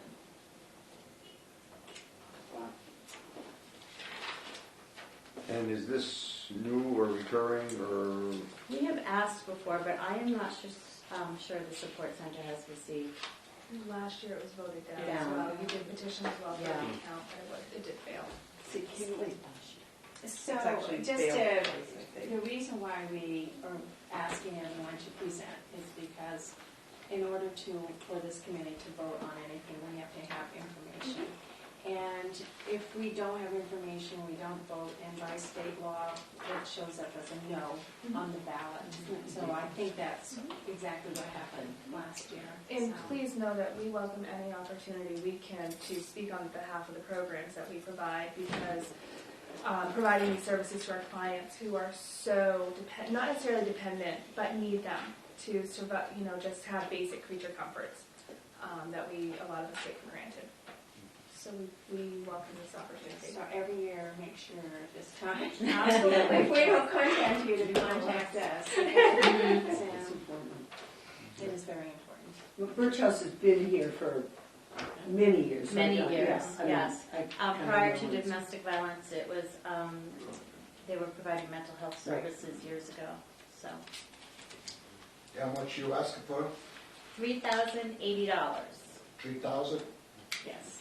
Right across from Swayze Lane? No, that's the Friendship House. Oh, where are you in? We are on Route 302, just past the Elks as you're going into the Yeah. Boulder. Boulder, okay, sorry. North Boulder. Okay, I was in. You're still in the same place, where Birch House has always been. Okay, I was confused. Where the, little So the deer deer farm farm, is. it used to be part of the deer Deer farm. farm, I mean, it's right Yeah. there. Which was, It's Gary Sims' house. Jay Sims, Sims, right. yeah, or his mom's house. And his Jay. mom used, Yeah. right. Okay, sorry. I mean, she donated that 40 years ago, maybe? Yes. I mean, at least, a long time ago. Okay, very good. I learned something today. Can we answer any more questions for you? We don't want to take up too much of your time. George, you all set? I'm fine. Catherine? Thanks for coming. Thank you. Thank you for having job. us. Thank Happy holidays. Thank you. Next is Senior Center? Senior Center? Who is here? Senior Center, I think there may be, the person wasn't able to make it tonight, and so we'll go ahead and schedule. I wasn't quite sure that was going to happen until, so we'll reschedule for next week. So, Rich, Good job, Lydia. you got a reprieve? How many pages have you read, Rich? I'm a slow reader, 20. My brother gave that to me, so it's kind of interesting. But a community in Maine, and a guy goes back into the schools and works with the kids. Anyway, thank you for your time. My name is Rich Larkham. I'm with the Above the Notch Humane Society, and we were formed about 15 years ago, and different groups have splintered off of our group, and I wanted to kind of let you know where we are at now, and what we're doing, and how it's going to hopefully help the taxpayers here in the police department in Littleton. We are a nonprofit, we're all volunteers, and we've settled into about $30,000 to $32,000 a year in operating expenses. Right now, we are focusing primarily on animal cruelty cases, neglect, abuse, and working with dogs. Another organization's Second Chance is working with the cats here in the area. We are in the process of hopefully building our little shelter for the community this year. The students at the Hugh Gallen Career Technical Center are going to be building it. We're paying for it. We've had the plans all drawn up, 95% construction. We're working with some contractors now to get specific costs. The location of the shelter will be in the Sugar Hill, Littleton line, kind of down between exit 38 and 39, just in the interstate, right there across from Coughlin Pond. And Pam Yarish has a little business there, a doggy daycare. She's on our board. It's going to be on her property. The idea of the shelter will be not to keep animals long term, but when people need them, and quite often with domestic abuse, we'll be able to shelter when the adults are in shelter, abandoned animals, strays, and then we take care of the medical needs, spay and neuter them, and then we find them a good home. If we can't find a good home right away, a reasonable amount of time, a couple, 3-4 weeks, we partner with other non-kill shelters like in Conway and Upper Valley, so we don't occur, our demographics here, we don't want to keep dogs long term. It's not good for them. We want to turn them over. And so years ago we first formed, Littleton had a budget of, I believe it was $25,000 in the animal control unit working with the police department that helped that. Now that money's gone away, and so what's happened with most of the animals in the North Country, they get picked up as strays or lost dogs, end up going to Littleton Pet Center and Kennel. And the towns are charged $20 a day for the animals for 10 days. Law requires 7 days isolation, but the contracts for the towns are 20. Our idea is that we're not going to charge anybody anything. If the departments find a dog or take them in, we will do it free of charge. Take the animals, we'll either surrenders, we work with that with them. But if the police department finds a dog or a stray or the animal warden from the town, our intent is to take them in at no cost to the towns or the people if they come back and get the dog, and we'll work on donations. We find that works a lot better. And that's happened quite a bit down in the Franconia area. Quite often the police are bringing the dogs in here. And Chief Smith, we will have, and I'll show you the plans, we have an isolation room, quarantine room, it's all done to code. It's been approved by the state and the structural engineer and all that stuff. Got the septic system design approved, and we're willing to go on it. We don't have an actual price yet, and we've got some money saved. Last year, Littleton was kind enough to support a warrant article for us for $5,000. And I know this year your budget's been impacted on the tax base. And we don't want to bring anything in that isn't supported. Our idea was to do a petition warrant article like we did last year if the select board would support it. We don't want to bring it. And a couple towns didn't want that last year, so we didn't bring anything in. But I just kind of wanted to make you aware of it, get your thoughts, if you had any questions. And the amount of that, Rich? Well, we were thinking of what we did last year, $1 a person is what we've been asking the towns to do. $1 a person. And that's where we came up with the $5,000. But if that's something that you know, You round it down. Yeah. So I just wanted to get you. So, but we'd love to, get another warrant article in again for that this year, and. So this warrant article money is being saved for this building? Not necessarily. When we weren't sure we were going to have enough last year at this time. We were asking really for our operation costs Last year, with that, and we have our own fundraising things we're doing. And what I would like the warrant article would be for a combination of the building and the operation. But we could just make it one or the other if it would be cleaner. Is this facility staffed 24 hours a day, or? Well, it's on one of our board members' personal residence. They have a business there, so this lady lives on her house is right here. Right at the intersection, basically, you're talking. So Not the Kavanaugh's right there too? And she boards dogs for people, does she not? She does. Yeah, so she's very involved in this sort of. Right, yeah, and it's not a big kennel, she only has 1 or 2 dogs, and she boards the time, it's more of a doggy daycare. The Kavanaugh's place is one little house in between from that. Yeah. So the idea would be, and it's going to be flexible. I mean, one of the things besides cats and dogs right now, rabbits are a real problem with shelters. Really? And so we've taken a lot of rabbits. We've taken farm animals and chickens. I don't know. Remember the chickens we took in that one time, flock of chickens? Geese, the geese were off there. Yeah, so but this is going to be a versatile shelter, and but primarily, for the dogs. We won't be interfering with Second Chance's operation with the cats. Does it require 24 hours attention though? No. I mean, you think about the commercial kennel up there at Littleton Pet Center and Kennel. They don't staff it. No, they're not there. No. But this would have some volunteers going in and cleaning and doing whatever volunteers would do to it, or would she do it all? Well, hopefully we'll have volunteers. I mean, with the animals. Yeah. But it's going to be a symbiotic relationship where, if she's there and she's working with the animals, she could use some of the space for her business as well, right? So, and we're hoping that we may be able to pay someone part-time to help out. But right now, we would be staffed by the volunteers feeding and taking care of the animals. And there will be somebody on site to see that. How much does the town have to pay currently? We budget about $1,000 for boarding And some years it's been fully used and other years it has not. Thought it was closer to $2,000 or something. Well, the whole budget is $2,000. Do you have a lot of calls for this? Oh yeah, we board animals all the time. So we bring them to, we contract with the pet center. Right. They do not have somebody there 24/7. Right. We bring them in at night. They have a thing set up for us to drop them off.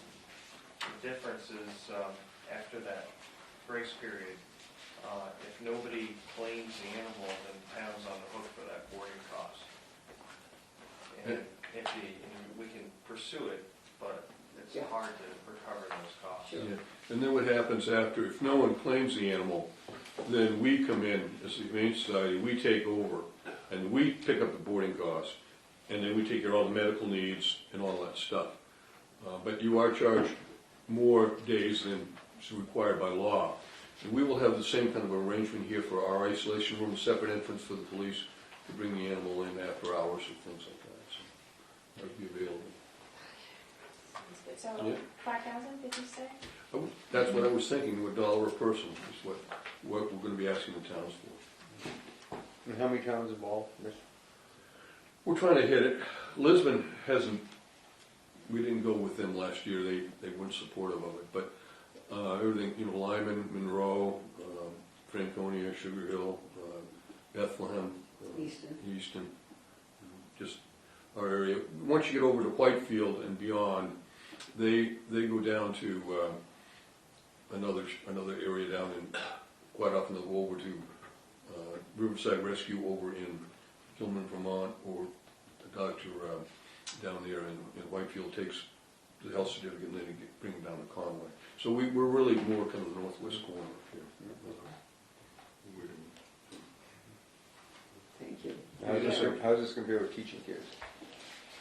Well, I love the animals, but it's sad sometimes when something doesn't work out well. We have a dog that lost yesterday. It was an older dog, and he came back home, but he passed away. So sometimes it doesn't always have a happy ending. No. Yeah. But no, I really enjoy it. And of course, I work with the students still, so that's.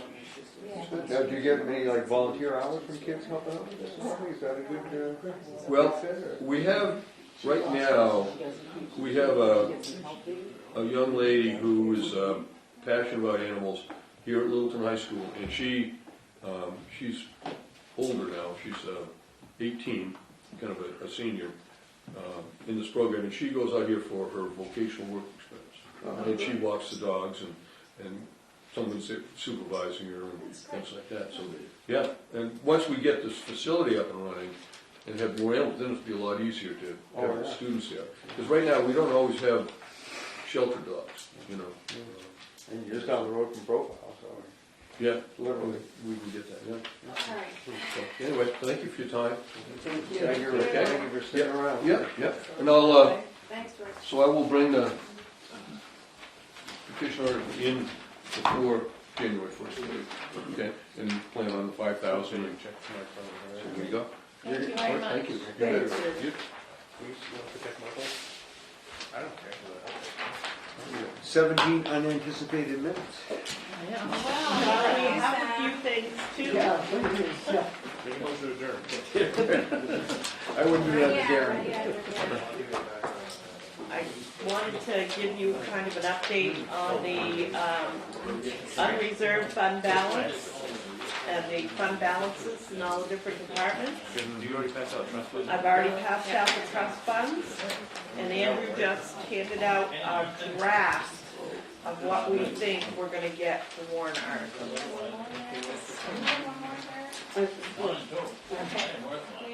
Less than last year. By 5. What was last year?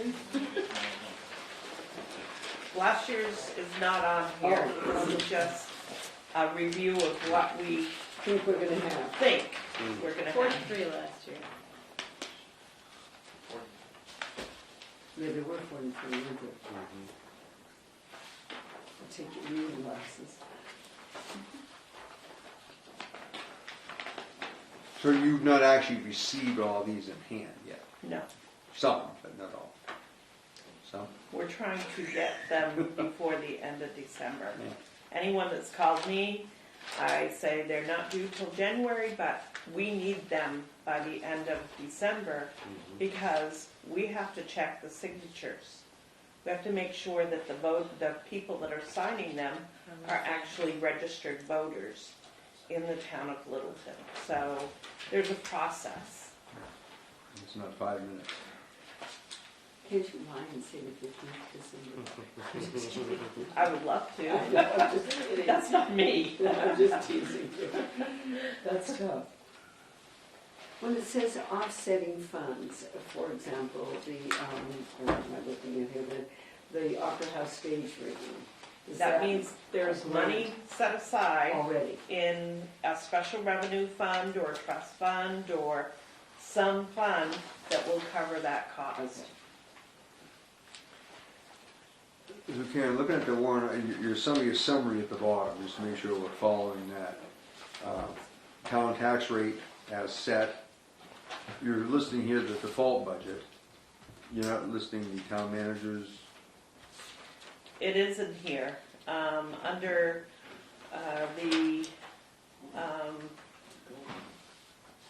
the third one down, I think from where you're looking.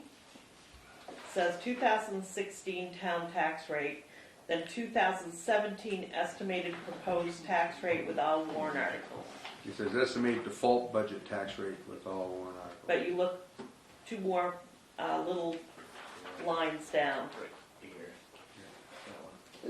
Estimated proposed with all warrant articles, is that Yes. what we're looking So the 2017 estimated proposed tax rate with all warrant articles, Including the budget, and that's based on the town manager's. right now, yes. With these. 20 cents.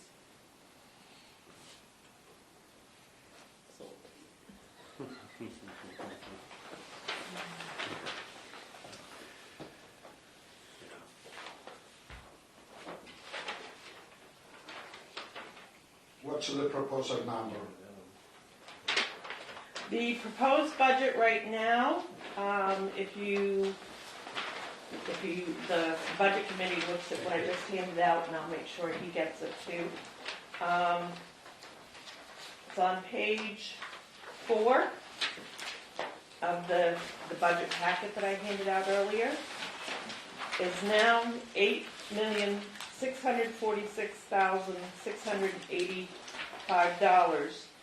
The difference between the 2017 town manager's budget and the 2016 budget with the warrant articles adjusted in there is $68,219.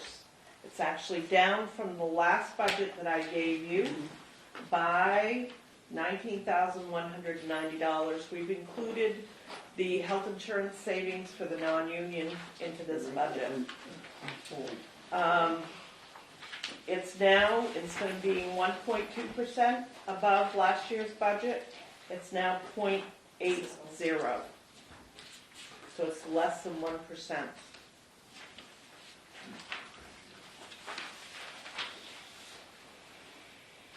The default budget is also down from last time.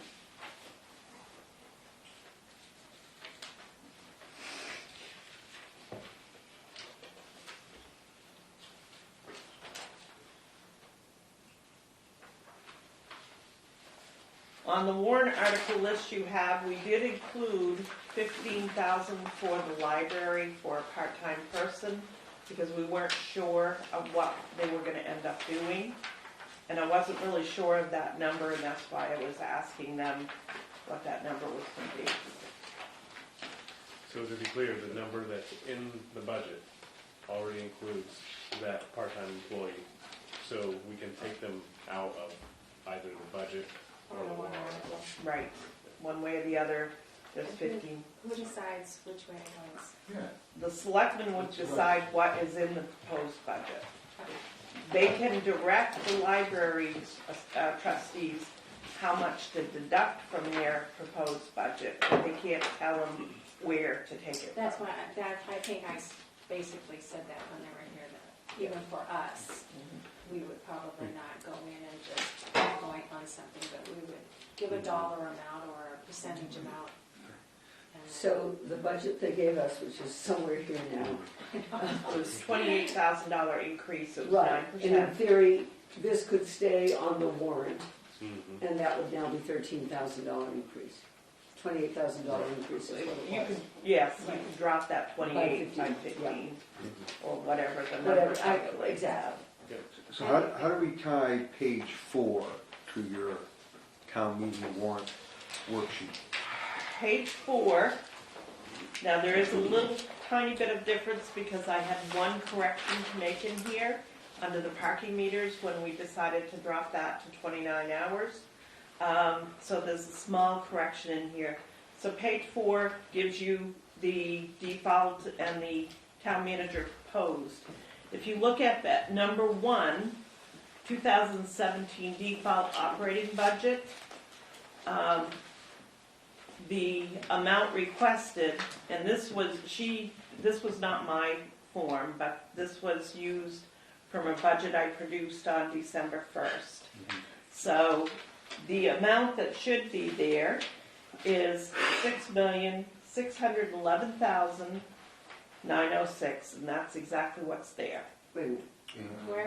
See where it says default budget? Yeah. 8 million. 8 million, I'm sorry, 8 million. That's the 6 million, that's what I'm sorry. So We're getting late. that should Yeah. be the 8,646,685. No, No?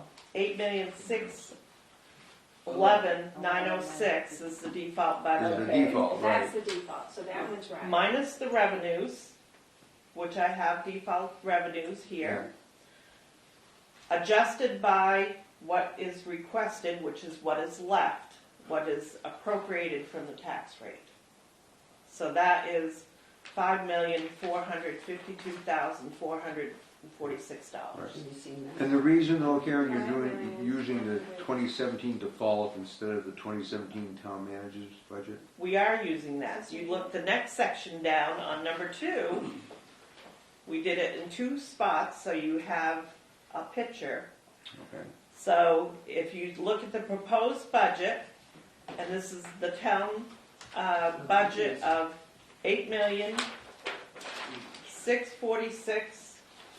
$8,646,685. It is correct. She did change it before I left over there today. The proposed revenues, which I don't know if they show up on here or not.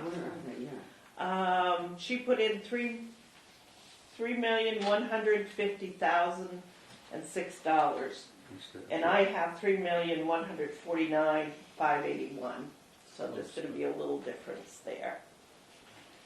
I'll find out what that is. 581 is what she Okay, there had, we yeah, go, I right see It's it. probably Yeah, I see it $400 right there. difference right there. See, Right there, that's the one yeah. she has right there. Yeah. And then the amount that would come from appropriations is $5,496,479. Where is that? Where's that? Here. Okay, Oh, okay, right there we there. are. Yeah. Oh, gotcha, okay, good. So it shows you what the budget amount of the tax estimate. And I have estimates as well. I rounded mine. Yeah, but all, This one goes out 3 places. basically 1 and 2 are 2 different scenarios. Yeah. And then everything below applies to both those scenarios. The warrant articles, you've got your proposed town warrant articles.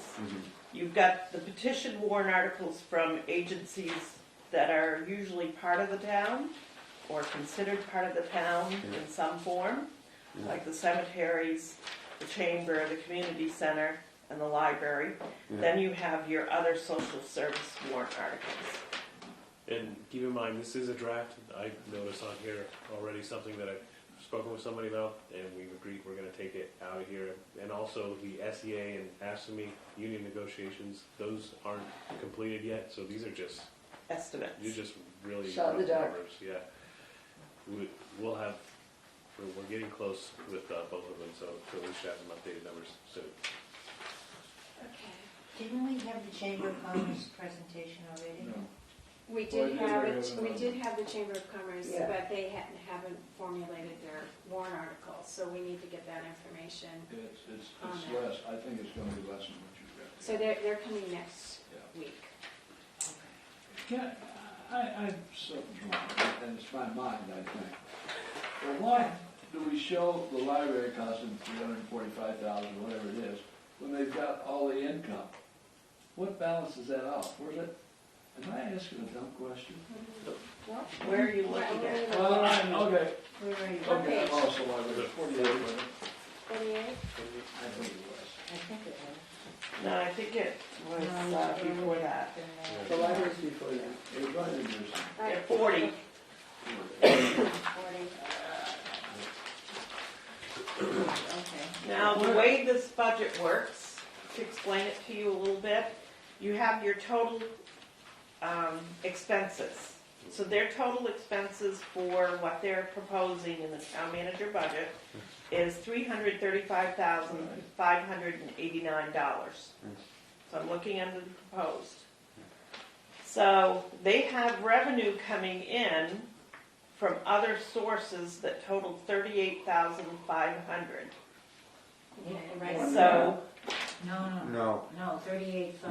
Oh, okay, I see where And then they put all these I see where I goofed, okay. So the amount that's coming actually from the town taxpayers Okay. in this budget is $297,089. As George, as well endowed as they are, return on the investments is so low that Yeah. it doesn't produce what you would think it would Yeah. produce. No, I read numbers wrong, I'm sorry. No, but I think you get the sentiment though, George, of what most of us feel when we look at that. I mean, even though, they've obviously had a lot given to them, unless you're gonna deplete the principal, which is, that produces other issues, I'm sorry, that was a dumb question. No, it's not a dumb question, George. It says Opera House energy reduction. Tell me about that. 44,200. What are they gonna do for that? That involves, I don't know if they did a presentation here, and will they do one? Yes, they are, next They're going week. to. Oh, So, they yeah, are. do- Oh, Because they did the stage rigging bit. They Eddie, did the stage thank you. thing, Yeah, rigging, yeah, they that did larger amount is gonna represent, they did a study last year, and there was some of the projects had a really short payback period. That's these projects, they're ones that'll pay off and then. So are you talking about the Opera House, or the Littleton Conservation Committee? You're talking about the Opera House? I'll have to call them, because they have not come forward. Yeah, we with saw their some rigging. presentation.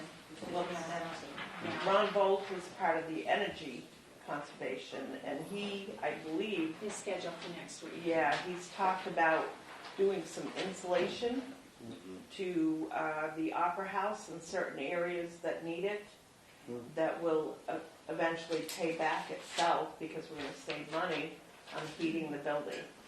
Okay, so that's where I'm coming from now, but let me just tidy up some business here. So I know who I need to contact, but so I guess the commissioners, the Opera House commissioners would be one. The chamber is coming next week as well. The chamber, because they didn't have a specific know. request, okay? So they're coming. And the Northern Human Services, we actually had a presentation, but we don't have the amount unless it's on here. Let's see, so that was Parks and Rec. Are they bringing any more articles? Petitioned anyways. So I guess that would be it, and then I can talk to Seal. I'll go down last year's ballot to see if there's any others that we haven't heard from. I did talk to the Littleton Community Center as I came in and said, are you bringing anything forward? And so now he's aware that next week is probably the presentation week. I'm thinking that is basically our last. D-Day. It's D-Day, so to speak. So, and just to remind other people of the important dates, we have January 10th. I think all of you have a copy of this. We do? Maybe, well, we'll get you one. So January 10th is the last day to submit petition warrant articles, January 10th. Then we have January 17th is actually the bond and budget hearing What for name the is that? town. The 17th, January 17th, the Tuesday. So that's an important thing. And then Tuesday, February 7th is the deliberative session for the town. I do not have the dates for the school. Maybe we'll get those this Thursday. Steve and I had a meeting with the superintendent this past Monday just to discuss the budget, and the superintendent had requested the meeting. It wasn't initiated by either one of us, and we talked about the budget. We also talked about the motion to reduce the school budget by $400,000 and the reasons on that. But I do have some handouts here. I just prefer to give them to you a little bit of ahead of time, just so